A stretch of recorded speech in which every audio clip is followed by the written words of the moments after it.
Could I ask His Majesty what sequence of events he would like to see now in the Middle East? أول كل شيء زوال إسرائيل.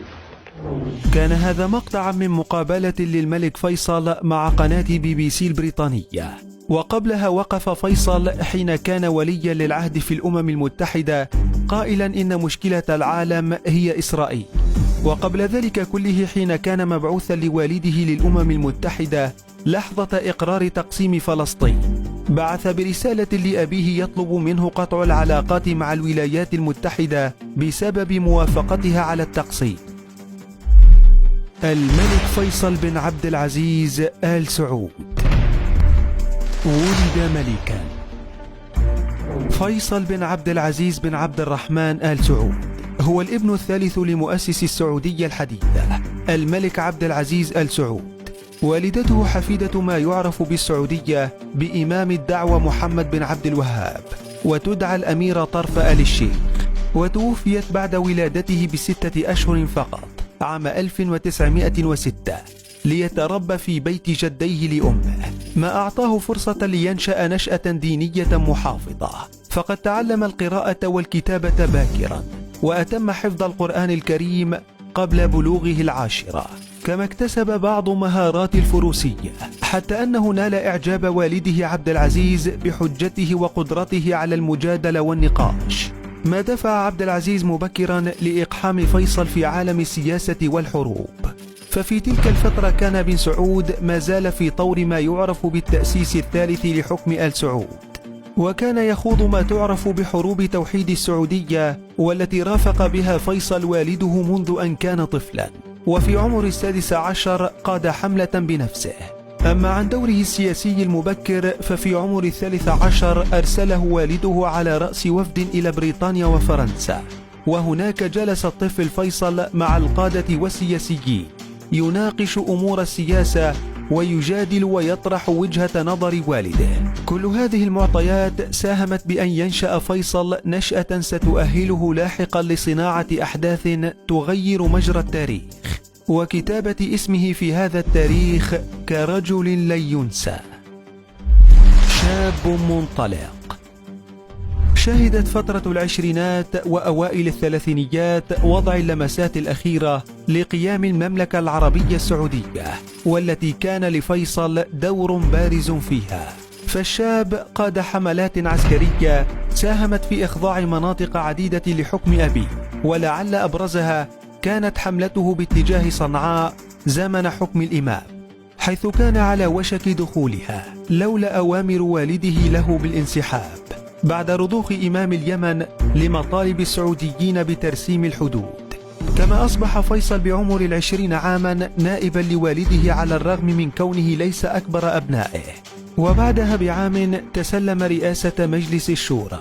ومع إعلان قيام المملكة عام 1932 تقلد فيصل الشاب منصب وزير الخارجية، وبات ممثلا لبلاده في المحافل الدولية، حتى أنه كان حاضرا حين أقرت الأمم المتحدة بتقسيم الأراضي الفلسطينية بين العرب واليهود عام 1947.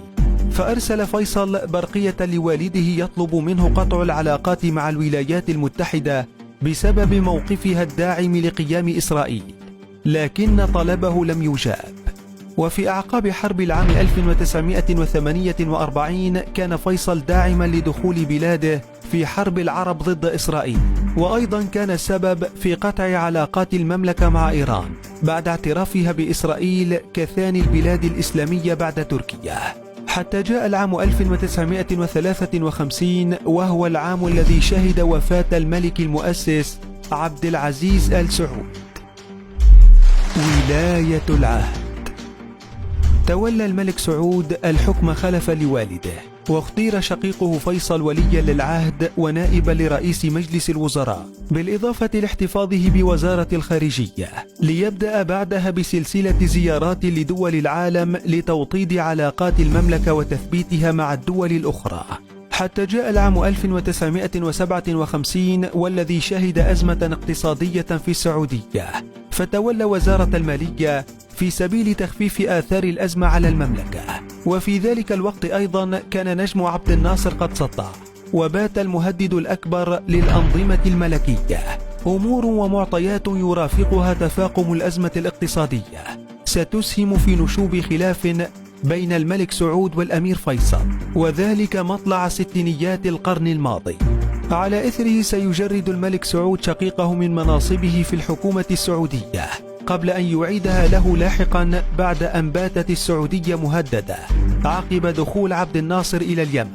كما شهدت الستينيات اشتداد المرض على الملك سعود، وهو أمر ساعد بنقل صلاحياته لولي العهد فيصل، والذي استتب له الحكم عام 1964 بعد تدخل أمراء من العائلة السعودية وبفتوى دينية من علماء الدين في السعودية. فيصل ملكا. بعد توليه الحكم رسميا كثالث ملوك السعودية والحاكم السادس عشر من أسرة آل سعود، شرع فيصل بإجراء إصلاحات وفي قطاعات عديدة هدفت للخروج بالسعودية من أزمتها. فبدأ بإصلاحات داخل الأسرة الحاكمة نفسها، حيث قلل حجم نفقاتها وما يصرف لهم من أموال، كما أوقف الامتيازات التي كانت ممنوحة للأجانب للاستفادة من النفط السعودي وحصر الفائدة لشركات وطنية سعودية.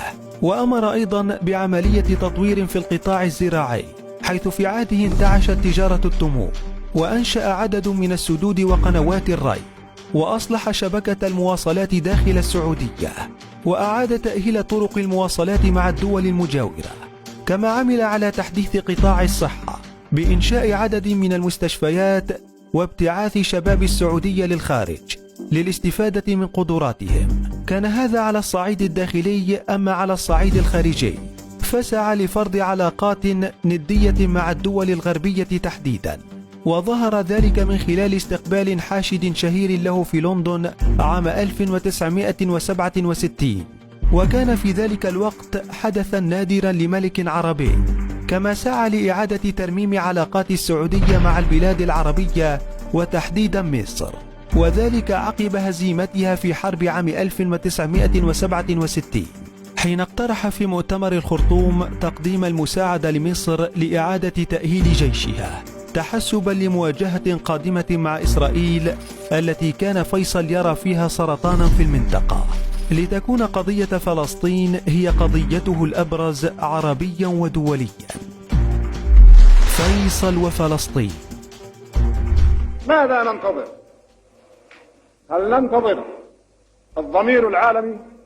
أين هو الضمير العالمي؟ إن القدس الشريف يناديكم ويستغيث بكم أيها الإخوة لتنقذوه من محنته ومما ابتلي به. فماذا يخيفنا؟ هل نخشى الموت؟ وهل هناك موتة أفضل وأكرم من أن يموت الإنسان مجاهدا في سبيل الله؟ فإني أدعو الله مخلصا إذا لم يكتب لنا الجهاد وتخليص هذه المقدسات ألا يبقيني لحظة واحدة على الحياة. قد يختلف البعض حول الملك فيصل وطريقة حكمه وإدارته للمملكة، وحتى حول أسباب اغتياله، لكن لا أحد يختلف حول موقفه من فلسطين. فالرجل منذ شبابه نشأ على كره الاستعمار، وكان من أبرز الكارهين لإسرائيل والمؤمنين بعدالة قضية فلسطين. والفيديو السابق هو من خطاب له عقب حرق المسجد الأقصى من قبل الإسرائيليين عام 1969، وهو العام الذي شهد ولادة منظمة التعاون الإسلامي بدعوة من الملك فيصل نفسه، في مبادرة منه لحشد الجهود للدفاع عن الأقصى. وقضية فلسطين بالنسبة لفيصل كانت قضية دينية، وعلى المسلمين كافة تولي الدفاع عنها وحماية مقدساتها، وهو ما سبب له عداوة مع إسرائيل وداعميها في العالم، حتى أنه في زيارة رسمية للولايات المتحدة عام 1966 خرج يهود أمريكا للتظاهر ضد زيارته. وقبل ذلك كان قد قبل بإعادة علاقات المملكة مع فرنسا بعد وصول حكومة فرنسية لا تنحاز كليا لإسرائيل. وتجلت مواقف فيصل من فلسطين إبان حرب أكتوبر عام 1973، حيث أقدم على الدعوة لإيقاف تصدير البترول للغرب احتجاجا على دعمهم لإسرائيل ضد مصر والعرب، وهو سلاح لطالما لوح به الملك السعودي ضد الغرب. نحن لا نرغب مطلقا في فرض حظر للبترول ضد أحد، ونرجو أن لا تضطرنا الظروف مرة أخرى لعمل شيء لا نرغب فيه. وفي مقابلة أخرى حين سئل فيصل عن الأحداث التي يتمنى رؤيتها في الشرق الأوسط، كانت إجابته صادمة لمذيع BBC وللكثيرين. Could I ask His Majesty what sequence of events he would like to see now in the Middle East? أول كل شيء زوال إسرائيل. لهذا يستذكر كثيرون الملك فيصل كأحد أكثر القادة العرب ارتباطا بفلسطين، الذي مات وهو يحلم بصلاة في قدسها الشريف.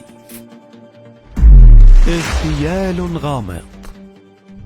ربيع عام 1975 حين كان الملك فيصل يهم باستقبال وفد من الحكومة الكويتية في الديوان الملكي السعودي، دخل بين الحرس أحد أفراد العائلة الحاكمة السعودية هو فيصل بن مساعد، وأطلق 3 رصاصات باتجاه الملك فيصل فأرداه قتيلا، لتنتشر روايات عديدة حول اغتيال الملك. فالرواية المتعارفة تقول إن فيصل بن مساعد أقدم على فعلته انتقاما لمقتل شقيقه الأكبر على يد الشرطة السعودية، حيث كان خالد بن مساعد شقيق القاتل قد أقدم رفقة متشددين سعوديون على اقتحام مبنى التلفزيون السعودي بدعوى حرمانيته، ما دفع الشرطة السعودية لتصفيته. بينما دارت أقاويل أخرى أن الدوائر الغربية كانت خلف تصفية الملك، حيث كان عرف عن القاتل فيصل بن مساعد تعلقه بنظام الحياة الغربية، وقد عاش طويلا في الولايات المتحدة، وكان متعلقا بالشرب والنساء والسهر والحفلات هناك. وبالرغم من افتعاله الكثير للمشاكل وتقديم الشكاوي ضده، إلا أن السلطات الأمريكية رفضت سجنه أو محاسبته، وهذا ما دفع الملك فيصل لسحب جواز سفر بن مساعد وفرض إقامة عليه بالسعودية، وهو ما دفع لاستغلال جهات في الغرب لغضب الشاب من عمه الملك وحثه على تصفيته. لاحقا وبعد 80 يوما من حادثة الاغتيال نفذ حكم الإعدام علنا بقاتل الملك، وأمام العامة قطع رأسه بالسيف. لكن الحقيقة الكامنة خلف إقدامه على هذه الخطوة ما زالت غامضة حتى الآن. أما ما هو واضح هي مواقف الملك الراحل وخطبه وكلامه الذي ما زال يتردد حتى الآن.